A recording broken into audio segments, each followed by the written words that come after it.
With a swift and powerful strike, Nnamdi brought the lion down. His heart swelled with pride as he imagined the future that awaited him. But before he could celebrate, a shadow moved quickly from behind. It was Obie, his looks gleaming with envy and malice. In a swift and treacherous move, Obie struck Nnamdi from behind.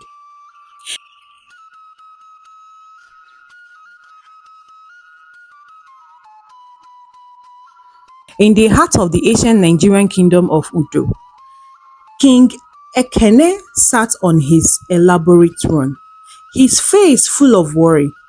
Despite his many victories in battle and his wisdom in governance, fate had granted him only one child, a daughter named Adego.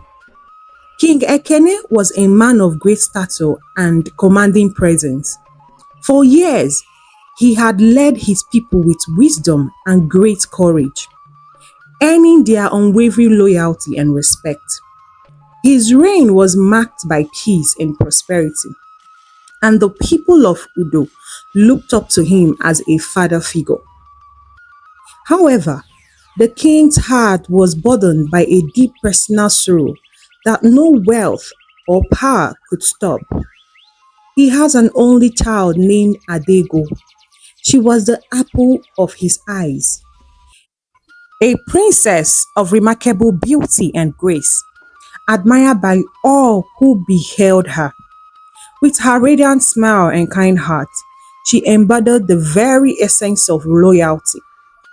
Yet, in a kingdom where tradition demanded a male heir to secure the loyal lineage, the princess, being a girl, has become a source of concern. One day, the palace was visited by Chinyere the priestess. She was known for her prophecies and deep connection with the gods.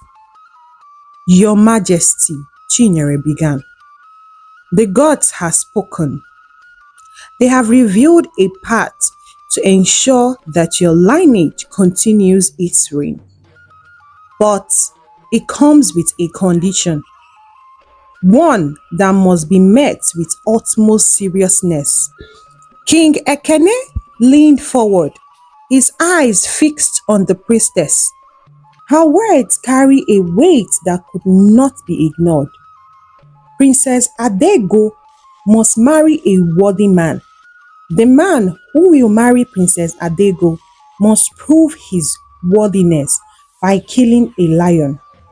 Only such a feat will satisfy the gods and ensure that your lineage remains on the throne. He has only 30 days to accomplish this task. If no one succeeds within this time, the kingship will be passed to another family. The king's heart sank at the thought of his beloved daughter's fate being tied to such risky tasks. Yet, he knew the priestess' words were not to be taken lightly. The gods had spoken, and their will was absolute. The priestess turned to the elders. This challenge is not just a test of strength, she declared. It is a test of courage, integrity, and destiny. The man who fulfills this task will prove himself worthy of Princess Adego and the throne of Ugo. The king rose from his throne, his voice loud and steady. Let it be known throughout the kingdom, he proclaimed, that whoever kills a lion within 30 days shall marry my daughter, Adego, and become the next king. Let the challenge begin, and may the gods guide us to the rightful heir. As the announcement echoed through the palace, everyone exchanged anxious look. The challenge was really challenging and difficult, but the prize was unmatched. The promise of marrying the princess and becoming the next king ignited a spark of determination in the hearts of many. Among those who heard the proclamation were four hunters known throughout the kingdom for their bravery and skills in hunting. Emeka, the eldest and most experienced, with his eyes that missed nothing. Obie, known for his cunning and sharp mind. Nnamdi, the strongest, whose fearlessness was legendary. And Ifani, the youngest, eager to prove his worth. Each of them saw the challenge as a once in a lifetime opportunity, a chance to rise from nothing to royalty. The brave four hunters gathered in the village square where the king decree were being read aloud. The village square were filled with excitement and speculation as the hunters exchanged determined looks. They knew the path ahead would be filled with dangers, yet their spirits were fearless. The prospect of winning the princess' hand and ascending to the throne fueled their resolve. As the challenge set, the hunters prepared to embark on the quest. They knew the journey would test their skills, their courage, and their very existence. As they set out, King Ekene watched the departing hunters with a mix of hope and fear. His heart ached for his daughter, who stood by his side, her expression full of uncertainty. Father, Adego called. I trust the gods. I believe the right man will emerge. The king placed a reassuring hand on her shoulder. My daughter, your strength give me hope. May the gods protect us and guide the one who is truly worthy. With their weapons ready and their hearts set on the prize, the hunters set out into the forest that surrounded their village. The forests were known to be treacherous, filled with wild animals and hidden dangers. But the hunters were determined, driven by their desire for glory. For days they tracked the lion, following its footspring and listening to its mighty roar. Each night they camped under the stars, sharing stories and strategies. Despite them being in a competition, they knew it is only one person that could win the princess' hand. One fateful morning, as the hunters ventured deeper into the forest, Ifani spotted a movement among the trees. Believing it to be the lion, he quickly nocked an arrow and took aim. But just as he released the arrow, a scream pierced the air. To his surprise, he realized he had struck a young lady who was gathering firewood. He rushed to her side, his heart pounding with guilt and fear.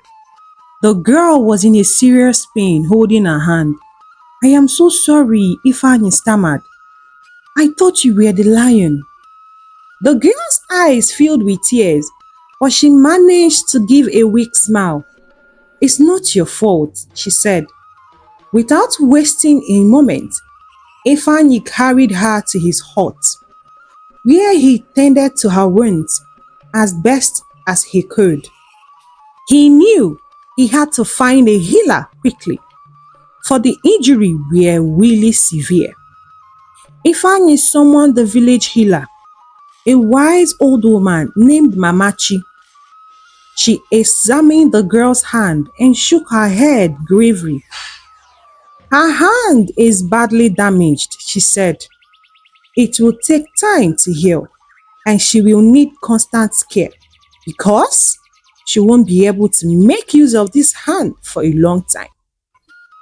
As Ifani processed the healer's words, the girl's father, Okeke, arrived.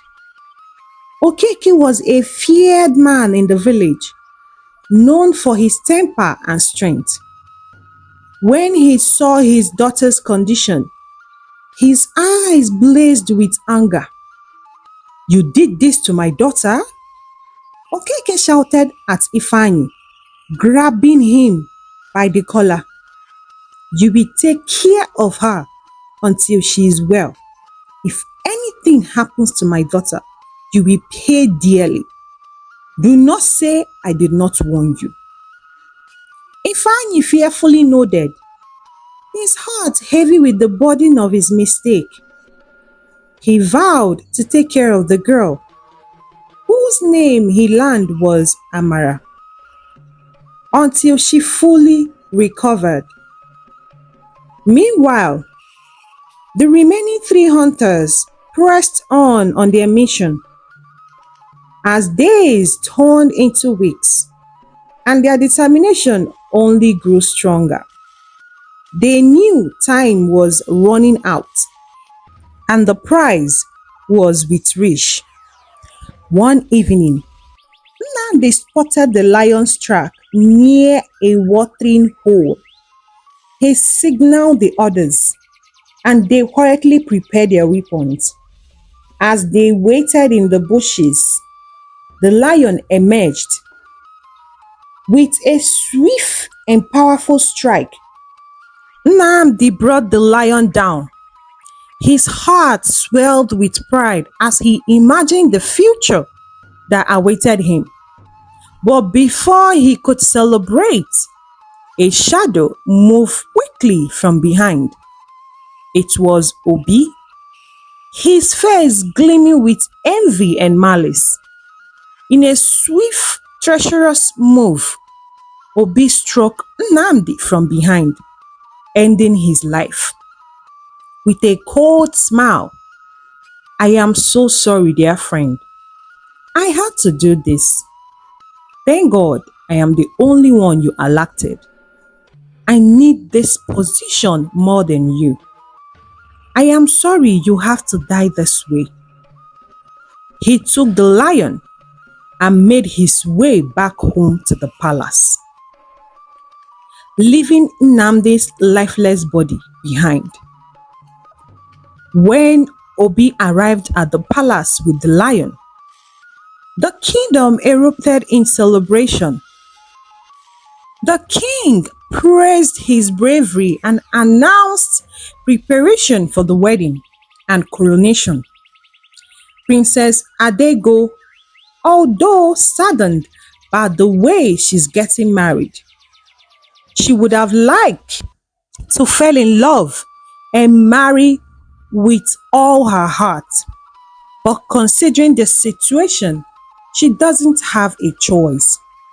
Princess Adego, although saddened, accepted her duty and prepared to marry Obie. As the palace buzzed with excitement, Ifani continued to take care of Amara. He practically takes care of everything she needs. Mr. Okeke, Amara's feared father, saw the way Ifani is taking good care of his daughter. He was so happy and he stopped to threaten Ifani, seeing the way her daughter is always happy around Ifani. Over time, their bond grows stronger, and what became as a responsibility boomed into love. Amara's resilience and kindness touched Ifani's heart, and he knew he had found his true purpose. On the day of the wedding, the palace was adorned with flowers and beautiful decorations. The entire kingdom gathered to witness the union of Princess Adego and Obie. Just as the ceremony was about to begin, a commotion started at the palace gate. To everyone's surprise and shock, Nnamdi battered and bruised, but very much alive, staggered into the courtyard. Shock and murmur filled the air as he pointed an accusing finger at Obie. He was accompanied by Emeka, who everyone thought he also died. "He's a liar and a murderer," Nnamdi declared, his voice trembling with rage. "He struck me down and left me for dead. I am the one who killed the lion." The king, horrified by this revelation, demanded an explanation.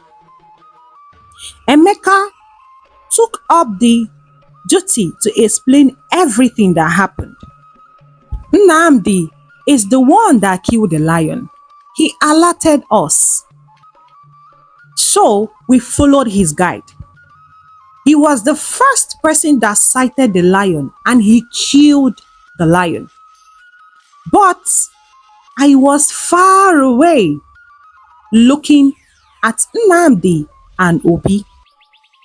Obie first looked around, thinking no one is looking at him. From behind, he stabbed Nnamdi, took the lion and ran away. I was able to help Nnamdi to the nearby herbalist who was able to revive him, but not fully. I had to stay with Nnamdi for 4 days and 4 nights before he could able to wake up and recognize me. Obie is a very wicked man, my king. This is what happened." Under the weight of Emeka's accusation, Obie crumbled and confessed to his treachery. The king ordered Obie to be punished for his deceit. With justice served, the kingdom turned its attention to Nnamdi, the true hero. Princess Adego, moved by his bravery and integrity, knew he was the man who was destined to marry her. As the kingdom celebrated the rightful union of Princess Adego and Nnamdi, Ifani and Amara, on the other hand, watched from the sideline, their hearts full of happiness for their friend. They also found love in the most unexpected way, and their bond was stronger for the trials they had endured. The kingdom of Udo rejoiced in the justice that has been served and the love that had triumphed. King Ekene's lineage was secured, and the people celebrated the value of bravery, honesty, and love. Years later, Princess Adego and Nnamdi ruled with wisdom and compassion, their story serving as a reminder of the power of truth and integrity.